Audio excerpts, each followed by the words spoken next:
ఇప్పుడు వివేకానంద రెడ్డి గారు గుండెపోటుతో మరణించారంటూ ఏబిఎన్ లాంటి టీవీల్లో బ్రేకింగ్స్ ఆ రోజు వేశారు కదా, మరెందుకు మీరు వాటి గురించి ప్రస్తావించలేదు అని నేను అడుగుతూ ఉన్నాను.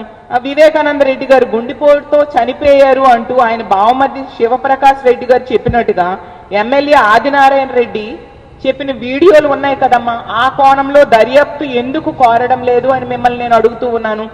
అలాగే తానే వివేకానంద రెడ్డి గారిని హత్య చేశాను అని చెప్పి స్టేట్మెంట్ ఇచ్చి టీవీ షోల్లో చెప్పిన దస్తగిరి బెయిల్ రద్దు చేయాలని సునీత గారు షర్మిలమ్మ గారు ఎందుకు గట్టిగా పోరాటం చేయట్లేదు అని నేను అడుగుతూ ఉన్నాను.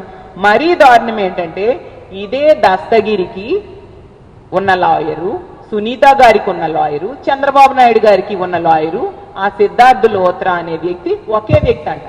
ఇది ఎంత విడ్డూరం అమ్మా. అసలు ఈ రాష్ట్ర ప్రజలందరూ ఈ విషయం తెలిసి చాలా ఆశ్చర్యపోయారు. అంటే ఎంత ఓపెన్ గా ఒకే లాయర్ని పెట్టుకొని తన తండ్రిని హత్య చేసిన వ్యక్తి ఏ లాయర్ ఉన్నాడో సునీత గారికి కూడా అదే లాయర్ అంట. జగనన్నకి ఆపోజిషన్ లో ఉన్న చంద్రబాబు నాయుడు గారు, వ్యతిరేకంగా ఉన్న చంద్రబాబు నాయుడు గారికి కూడా అదే లాయర్ అంట. అంటే రాష్ట్ర ప్రజలకి ఈ విషయం తెలిసాక స్పష్టంగా అర్థమైంది, ఖచ్చితంగా చంద్రబాబు నాయుడు గారి డైరెక్షన్ లో షర్మిలమ్మన్న సునీత గారైనా నడుస్తూ ఉన్నారు అనే విషయం.